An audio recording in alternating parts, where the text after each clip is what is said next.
Welcome to Raise the Line with Osmosis.org, seeking solutions with leading experts on how to increase healthcare capacity so people can get the care they need during the COVID-19 crisis and beyond. Hi, I'm Shiv Gaglani. As regular listeners to Raise the Line know, the education tech sector has been on fire as COVID has forced the world to reckon with online learning on a massive scale. Our guest today, Ashwin Damera, has witnessed the frenzy firsthand as CEO of Eruditus Emeritus, which makes Ivy League education accessible and affordable to executives around the world. Partners include 50 top-tier universities such as MIT, Harvard, Cambridge, and Columbia. The company just raised $650 million and has begun moving into the K-12 space.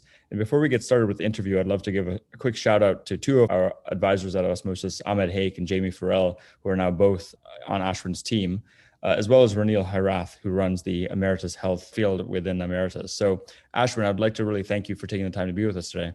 Hey, sure. Thanks for the opportunity. Looking forward to this conversation. So I know a lot about your background and story as a fellow HBS alum, graduated in 2005.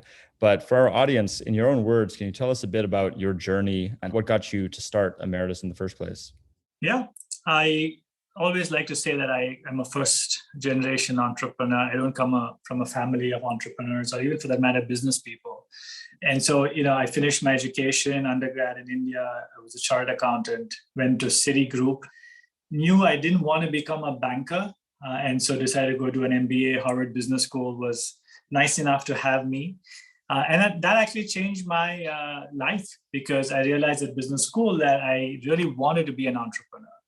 And I had a couple of my classmates write me a first check, $100,000 to get me going. And more importantly, at Harvard Business School's business plan contest in 2005, which by the way seems like it's ages ago, we came runners up. And there was this moment where I said, oh, maybe I'm onto something. Maybe I can actually do this.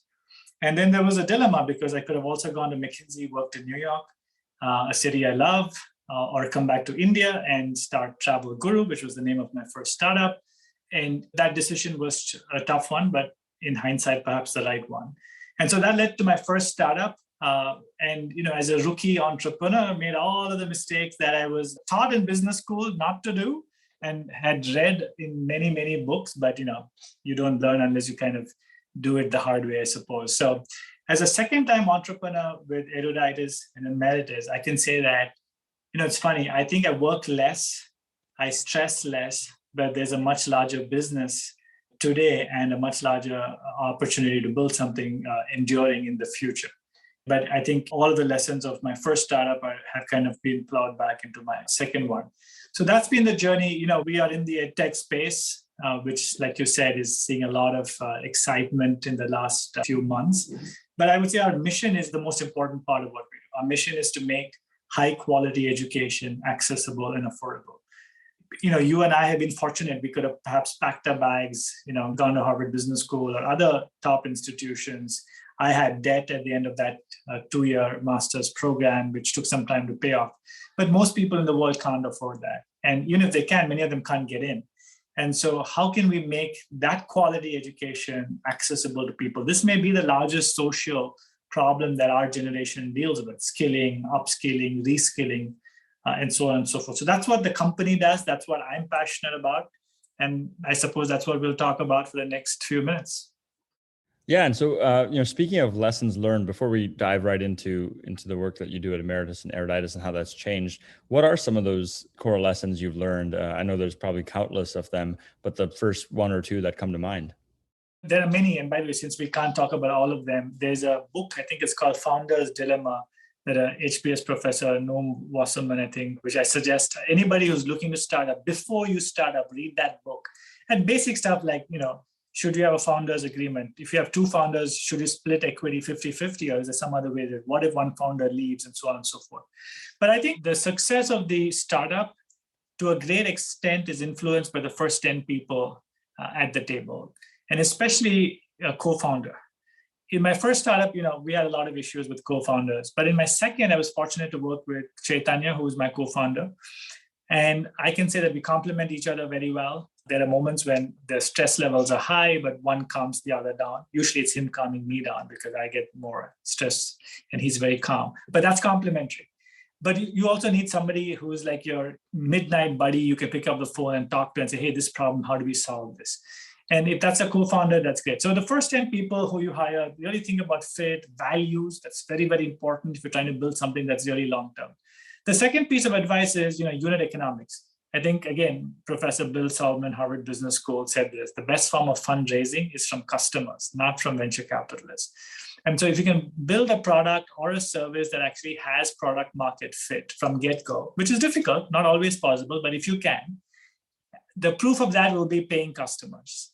And then you'll be able to grow your business without raising a lot of capital. And of course, if you do raise capital, you're raising it for growth and expansion versus just kind of staying afloat. And so think very carefully about that, getting money from customers. By the way, when you get paying customers, it does tell you that your product has value. I'm a big believer in that. You can build a large freemium base or a free base, and many companies do that. Very few really are able to monetize that into dollars. So thinking about paying customers, I think, is an important lesson for startups to figure out early on in their journey. Yeah, those are some wonderful lessons, and take me back to Aldrich Hall with both Taking Founder's Lemma and hearing Bill Solomon speak. So why we launched the Raiseline podcast was because of the COVID pandemic and how different fields, healthcare, government, education, are totally being disrupted. You guys were obviously growing very quickly even before COVID, and then the pandemic hit. Can you talk to us a bit about how you've responded to COVID, both in terms of what your company does, but also your organization as a company itself? While we're talking, you're in India, and I know Ranil is here in Chicago. It's truly a global company, it seems. Yeah, Ahmed is in New York, Jamie is in Florida, and we have people all over. I often joke by saying we're all over the place, but in a good way. The pandemic for the first few months was very confusing, was worrying. We were like, oh my God, what is going on? Obviously, attention focused on the health and safety of our people. Even today, we are working from home remotely in most places in the world. I think good fortune, all of our people are well and safe. So that's the first thing. From the business side, a fundamental shift has happened, Shiv. And I think it's perhaps here to stay. It's at two levels, right? One is, there was always a question on the demand side, which is there something pure about classroom learning and something that's not so pure about online learning? And the word online means many things to many different people. There are some bad examples of online and some great examples of online. But what we've seen in the last 12 to 18 months, perhaps, is that from, say, a 6-year-old child to maybe even an 80-year-old person, everybody is online and learning, right? And so the myth that you can't learn, you can't retain information, that the pedagogy is not effective, to a great extent has been busted. Look, there are definitely use cases where the classroom pedagogy is better, but I think the belief that online was somehow subpar, significantly subpar, I think that has gone away. And so that's a great opportunity for players like us, where 100% of what we do is online.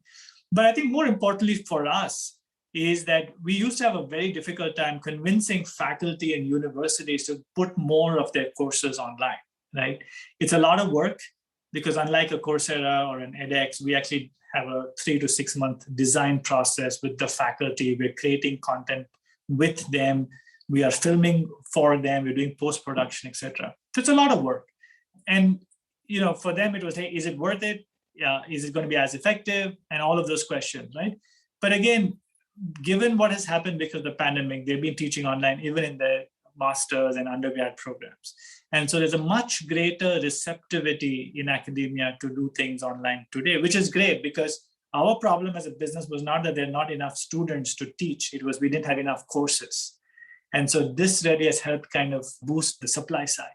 And that's kind of why we are growing as fast as we are. Yeah, that makes a lot of sense. And I'm glad you mentioned Coursera, 2U edX. We've had Jeff and Chip and a number of those on our podcast as well. It seems like companies are trying to do some of the same things across the cycle, right? Ranging from the MOOCs, which were very hyped a decade ago and then sort of fell away, but now have resurged now that they have longer form courses, certificates, and degree programs that are high margin kind of products, but relatively low volume. To your point about freemium, where you can get a bunch of free people on your site, but the question is, can you actually get them to pay for it and see the value enough? How do you differentiate both for the learners as well as for the institutions now that there's several other large, multi-billion-dollar companies knocking on the doors of Johns Hopkins and Penn and MIT and those kind of places? Great question. Look, the first thing I would like to say is our mission is to make high quality education accessible and affordable. So I actually think it's welcome if there are many players trying to solve that exact same problem, because no one player can solve that. It's too big a problem. It's not just a problem in the United States, it's a problem in India and Latin America and Southeast Asia, Africa, China, everywhere in the world. So no one person can solve it. Now, our approach is not a MOOC model, which is massive open online courses. It's a SPOC model, small private online courses. So even if we have 500 students in a specific course, we'll break them down into cohorts of maybe 75. Each cohort will have a learning facilitator assigned to that cohort. Within that cohort, there may be groups of 5 or 6. If you submit an assignment, you'll get feedback. There's live interaction with faculty during the course. So it's high touch online, and it leads to 85% completion. 90% of the students say that the learning outcomes were met. Many of our courses provide career services or coaching or mentoring as a layer. So it's really kind of the education you would get if you were in a classroom setting, but it's done in a virtual environment, right? And I think that's very different from MOOC. And so the student who comes to us is a little more serious. Look, the MOOCs would have about 150 million, 200 million enrollments or registered users, but most of them are just looking for a content repository or a library, right? I could take an AI course. Let's say it's Andrew Ng's AI course. I'm never going to finish it, but I'm just curious. So, hey, I just go through the first week and drop out after that. But it's not a problem because I never intended to finish. I'm a casual learner, right? But what we do is for the most serious learner, somebody who really wants to get their hands dirty and learn digital marketing, learn the Google, the Facebook tools.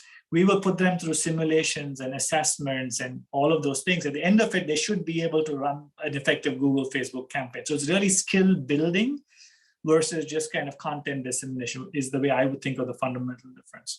So more serious learners who are willing to invest the time and the money for a measurable learning outcome, a measurable career outcome is the space we play in. On the university side, again, we are going after more serious learners. The universities understand that. But our model of partnership is very different from a Coursera, right? I think they work with maybe 500 or 600 partners. We work with much smaller numbers, about 50 partners as of today. And we try and work more deeply with them and also provide them with a 360 solution. Like, for example, with the Coursera, I think the universities have to create the courses themselves and put it on the platform. But no, we get involved in the design from get-go. We actually sit down with the faculty. They have great ideas. They have great content. They are the intellectual powerhouses. But how do we take that offline kind of pedagogy and translate it online? Do we need to add some simulation, some role plays? So we get involved in that process because we know that when you design courses for working professionals and you want high learning outcomes, you have to design them in a certain methodical and structured way. So we have a theory of dominant design when it comes to online education, and we would love to do that with our schools. So very different in the engagement model, more high touch here as well, and more deeply engaged with our partners. That's great. That makes a lot of sense, and certainly is a good way to differentiate your service offering. And those are remarkable completion stats and net promoter scores you were just sharing. You started out of business school and digital marketing courses, those kind of things. I know Ranil and I have spoken a bit about where you all want to go with healthcare offerings. Given that our audience are primarily current or future healthcare professionals who are raising the line, improving healthcare access, we'd love to hear what are your thoughts on the healthcare ecosystem, both for education as well as how healthcare as a field is changing now because of COVID. Yeah, it's a great question, and I wouldn't claim to be an expert on that, but we look at all of these sectors, right? So yes, we started with business schools, and then we work with engineering schools. And as we think about the professional schools, obviously the medical schools, so healthcare, public health, nursing, but also, we will do other areas. But the problem statement, Shiv, in some sense is similar to all of these, right? Which is what's happening at a macro level, at an industry level. Because of the digital disruption, every single industry in healthcare is not any different, is being transformed significantly, right? And so what that means is that professionals at various levels have to add on skills to their repertoire. What are these skills, right? So this is stuff like analytics, right? So a lot of the healthcare problems today will be solved through big data and through data science. Digital transformation skills, right? We talk a lot about fintech, but there's a whole area around health tech, and whether it's digital, imaging and technologies, but also digital adoption for delivery systems, right? By the way, the analytics piece has a bunch of stuff to do with patient data. There's a stuff around privacy and et cetera. So you get into cybersecurity and a bunch of these things. And so no industry has been spared from the onslaught of digital and impact of that. Healthcare is no different. And yet, if you think back, how much of this is actually taught in, say, medical schools, or when somebody actually becomes a nurse or a doctor or any other form of a health practitioner, how much of these skills are actually taught? And that's, by the way, the same case with business school or engineering or any other school. And so what we are trying to say is, look, there's a large reskilling market for healthcare professionals. And that doesn't mean you need to go leave your job and do a full-time program or necessarily get a master's or a doctorate or whatever that is. Could you do that while being employed, while earning? So learning while earning. And that's the opportunity that we are trying to also go after for healthcare professionals. And look, we work with many universities that have fantastic medical schools. So we work with Harvard Business School, but Harvard Medical School, we create a program with them on digital transformation healthcare, which interestingly, the first one was offered in Spanish. And so those kind of collaborations are things that we're exploring so that we can really bring the intellectual capital from these universities to the upskilling, reskilling problem in healthcare. That makes a lot of sense. And we've had several leaders of health systems and hospitals on the podcast who talk about the need to train leaders and how quickly things are changing even underneath them. So we're speaking just a couple of days after Amazon announced that they would be providing free college tuition to their full-time employees and highly subsidized to their part-time employees. This is definitely a trend we're seeing where institutions have had learning and development offices that subsidize or pay for professional development. One of our advisors at Osmosis is Aaron Sconard, who's the co-founder and CEO of Pluralsight. And we were just talking the other day about how that business began 100% B2C, where the end users would come to them and purchase, and now is majority B2B, selling it to Facebook and Microsoft and those kind of companies. Where do you see this shaking out? Like, where is it right now, just roughly? And then where do you see it shaking out over the next, say, 5 or 10 years? We are predominantly B2C, but we are making deeper inroads in B2B as our course catalog has expanded. But if you look at professional education more broadly at an industry level, it's 2/3 is enterprise and 1/3 is consumer. I think post-pandemic, it's a tight labor market. So many companies, including Amazon, Walmart for that matter, and many others, are going into this pay for the education kind of a policy, which I think is welcome. And most of them are doing it for frontline workers, so blue collar more than white collar, which is, I think, does show that employers do care about the learning of their people. But it comes back to this problem, which is the biggest social problem of our time, is the reskilling and upskilling of workforces. Right? I take large industries. Retail is a great example. You'll see it in construction. You'll see it in manufacturing. You'll see it in all of these traditional industries, even banking and financial services. A lot of that is being disrupted by these new age skills. And so, look, the enterprise piece is interesting, but ultimately the way I like to think about it is there is a skill gap, right? The learner who is professional needs to feel it and needs to value a course or some learning that helps them close that skill gap. It's then incidental whether they pay for it and the employer reimburses it, or the employer pays for it, or somebody else subsidizes it, like an association or a government. But if your content you have, the courses you have are actually addressing and solving a skill gap, there's value. Somebody will pay for it. Yeah, totally. It's just about the mechanism to get there. So what are your hopes for the company in the next, say, 5 years? Obviously, you just raised this massive round, are making a lot more courses and partnerships, expanding these other verticals, including K-12. Where do you see Emeritus/Eruditus by 2025? That's a great question, right? The future is so bright, Shiv, so bright that I can't even see it. But I'm just kidding. The last 12 months we enrolled about 100,000 students for our various courses through our university partners. I like to believe that is impact because we've touched 100,000 lives. And so my first goal for 5 years would be, could we make that 1 million lives? Right? So 10x that over the next 5 years. I don't know whether we'll do it. I think there's an opportunity because if you think about just the gaps and the number of people that need to be retrained over the next 5 years, it's huge. So I'm hopeful that we can do it. But that's really the first goal. From that kind of ambition will flow revenue numbers, people, courses and all of that. But the really big, hairy, audacious goal is, can we touch 1 million students in 2025? That would be the big ambition.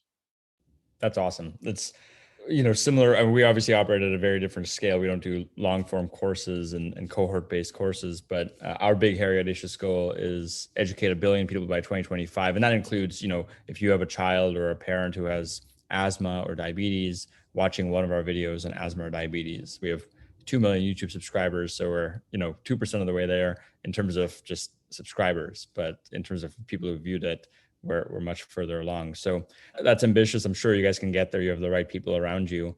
I know we're coming up in time. So the last 2 questions I have are first, what advice would you give to young people today about pursuing their careers, whether in healthcare or in education or just in general? I mean, that's a very broad question. Let me just say one thing, which is how people think and worry about failure.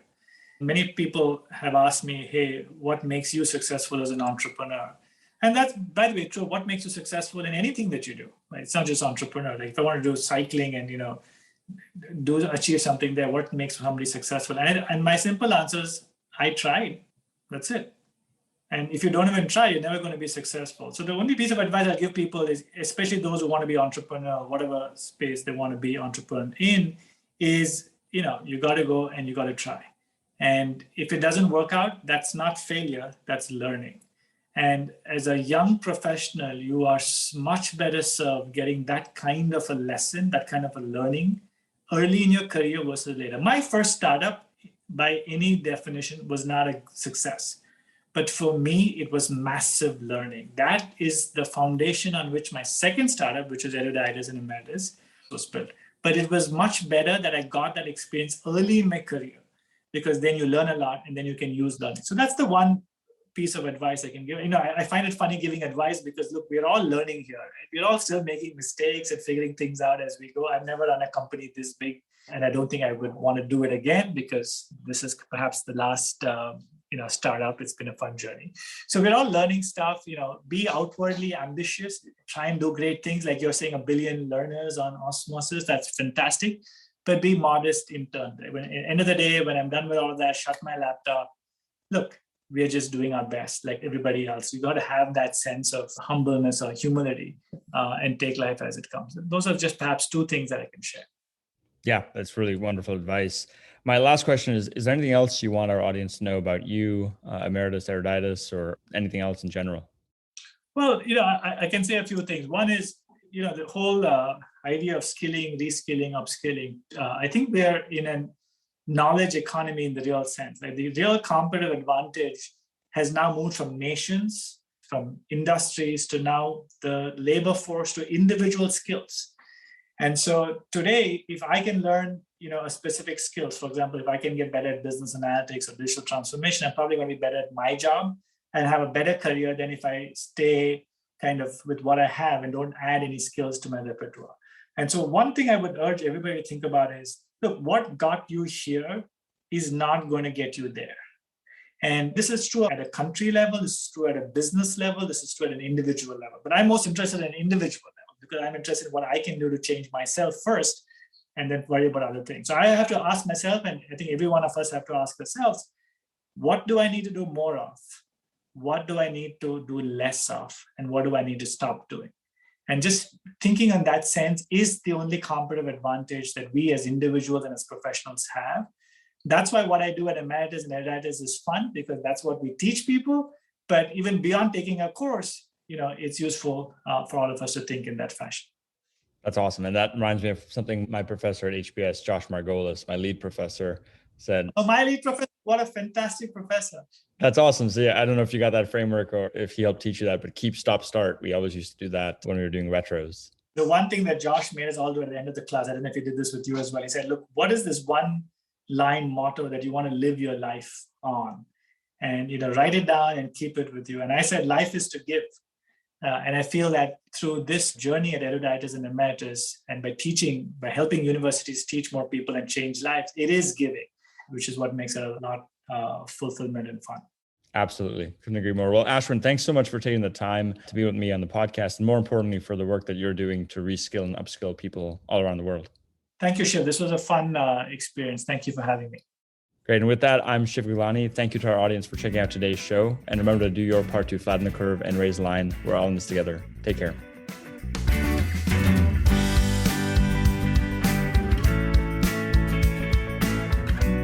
For more information on how you can help raise the line and flatten the curve, go to osmosis.org/COVID-19.